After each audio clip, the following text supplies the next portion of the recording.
प्रेमाची गोष्ट या मालिकेच्या आजच्या भागात आपण पाहणार आहोत. सागर ॲडव्होकेटला फोन करतो आणि त्याला त्या दुकानदाराचा नंबर पाठवतो.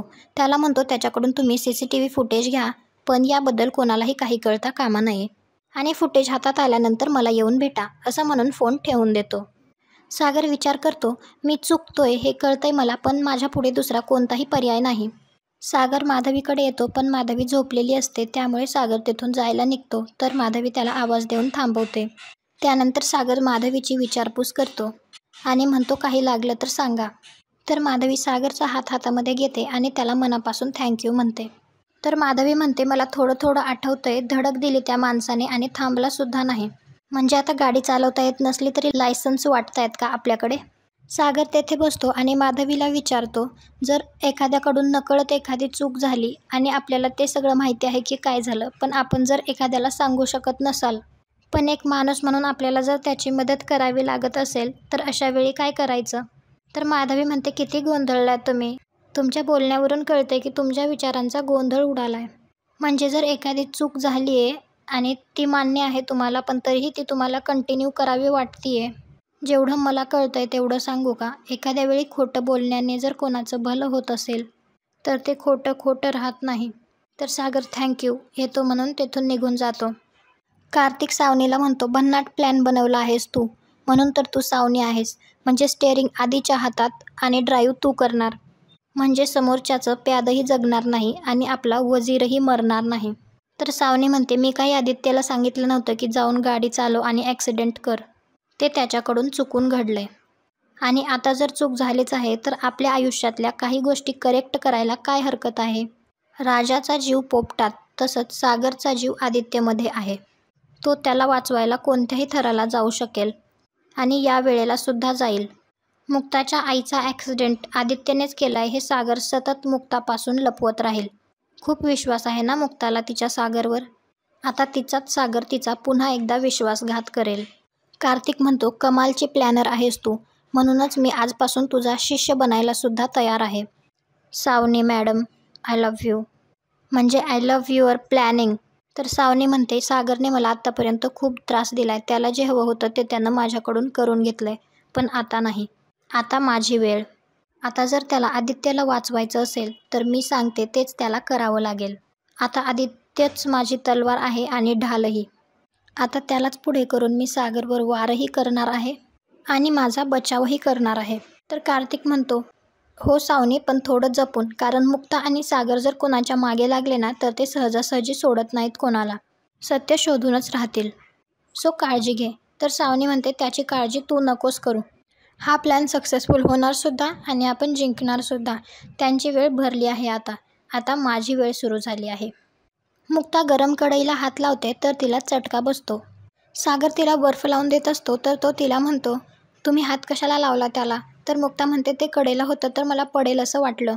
तर मम्मी म्हणते, काही पडलं नसतं आणि ते मीच ठेवलं होतं गरम गरम होतं म्हणून. झाकण आणायला गेले तर तू लगेच हात कशाला लावलास गं? तर मुक्ता म्हणते, मम्मी तसं नाही, पण मला वाटलं चुकून कोपऱ्यात राहिलं असेल. तर मम्मी लगेच म्हणते, माझ्याकडून तशा चुका होत नाहीत. सागर मुक्ताला विचारतो, तुम्हाला बरं वाटतंय ना आता? तर मम्मी लगेच म्हणते, सागरचे पप्पा, आज जे व्हायचं ते होऊन जाऊ देत. आणि मुक्ताला म्हणते, तू मला जेलमध्ये तर टाकणार नाहीस ना, मी तुला चटका दिला म्हणून? मी मुद्दाम नाही दिला चटका. तर सागर लगेच म्हणतो, आई काहीही काय बोलतेस? मुक्ता असं का करतील? तर बापू लगेच म्हणतात, इंद्रा काहीही काय बोलतेस तू, याला काय चटका देणं म्हणतात का? तर इंद्रा म्हणते, तुम्हाला नाही वाटत, पण तिला वाटलं तर? आधी जावयाला आत टाकलं, आता सासूला टाकेल. सासूने चटके दिले, टोमणे मारले म्हणून पोलिसात देईल मला. तर बापू म्हणतात, इंद्रा तुला काय झालंय? तू सकाळी उठलं की हेच विचार करतेस का की सुनबाईला आज काय बोलायचं?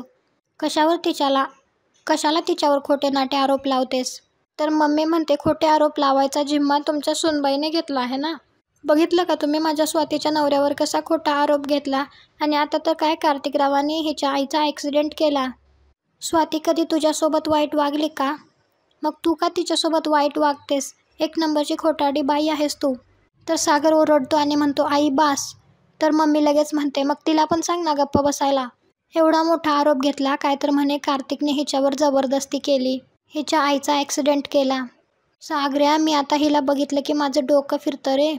सागऱ्या, एकतर घरात ही राहील नाहीतर मी राहील. तर बापू म्हणतात, इंद्रा तुला कळतंय का तू काय बोलतीयस ते? तर मम्मी म्हणते सगळ्यावर आरोप घेते ही. उद्या माझा नंबर कधी लागेल ते माहीत नाही. हे सगळं होण्याच्या आधीच मी आपलं घर सोडून निघून जाते, म्हणजे हिला रान मोकळं. मिहीर माधवीच्या रिपोर्ट्सबद्दल फोनवर चौकशी करत असतो. त्यानंतर मिहीर मिहिकाला म्हणतो, तू एवढी काळजी नकोस करू. तर मिहिका म्हणते, रिपोर्ट्स बघून नाही, तुझं वागणं बघून. तर मिहीर विचारतो, काही चुकलं का माझं? तर मिहिका म्हणते, तुझं का चुकेल काही? रिलेशनशिपमधला ग्रीन फ्लॅग आहेस तू. Thank you so much for everything you are doing for मी.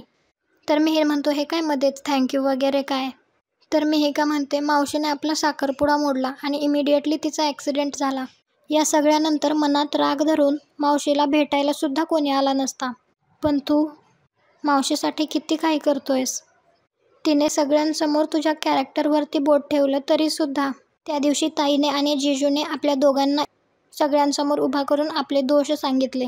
पण आज आपल्या लाईफमध्ये जो काही प्रसंग आलाय ना, तो या सगळ्या दोषांपेक्षा खूप वेगळा आणि खूप मोठा आहे. पण तरीसुद्धा तू माझी साथ नाहीस सोडली. तू अजूनही माझ्याबरोबर खंबीरपणे उभा आहेस, मला सपोर्ट करतोयस. It really means a lot to me and lucky to have you. तर मिहीर म्हणतो, तू जेव्हा असं भरभरून बोलतेस ना, तेव्हा डोळे चमकतात तुझे. आणि बाई, एवढं कौतुक करायची काही गरज नाही. मी काही एवढं मोठं केलेलं नाही. आणि हे काय मी मावशीला इम्प्रेस करायला करतोय का? हेच संस्कार दादूसने माझ्यावर केलेत. आणि बाकी माझं तुझ्यावर प्रेम आहे. तुझ्या ताई, काका, मावशी, बोक्या सगळ्यांवर प्रेम आहे. तुझी मावशी ती माझी मावशी. तर मिहिका म्हणते, मग माझ्यासाठी एक काम करशील का? खाली जाऊन 2 फ्रेश ज्यूस किंवा 2 शहाळे आणशील? तर मिहीर म्हणतो, एक मावशीसाठी आणि दुसरं. तर मिहिका म्हणते, माझ्यासाठी. मिहीर म्हणतो, फक्त तुझ्यासाठी?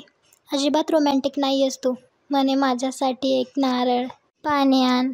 तर मिहिका म्हणते, बरं आण तुझ्यासाठी पण. सावनी आदित्यकडे येते तर आदित्य तिला मिठी मारून रडत असतो.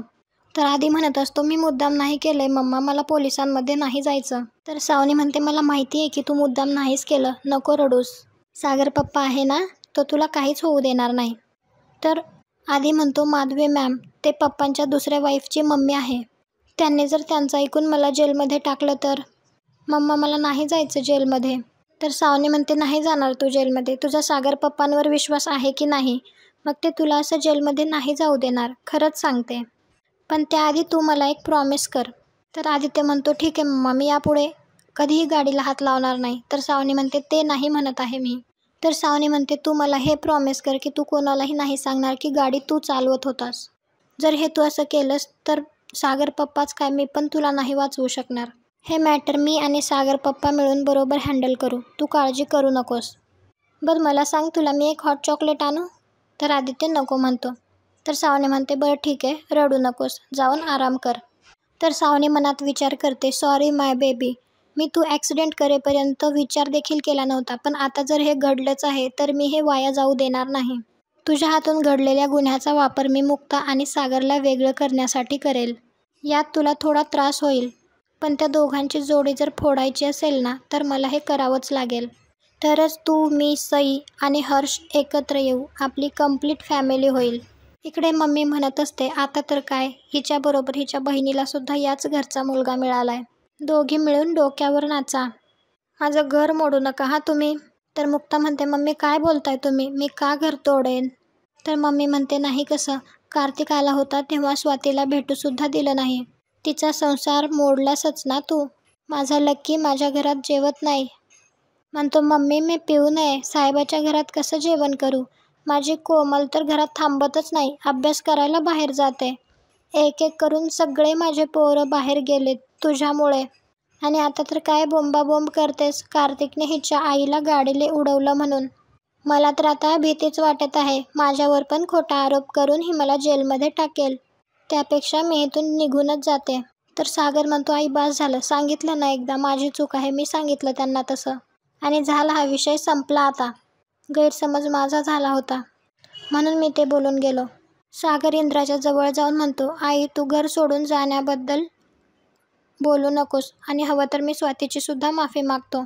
तर इंद्रा म्हणते, सागऱ्या, तुझ्या नशिबात बायकोचं सुख नाही रे बाबा, आणि माझ्या नशिबात सुनेचं सुख नाही. पण तू काळजी करू नकोस, मी माझी बॅग भरून ठेवली.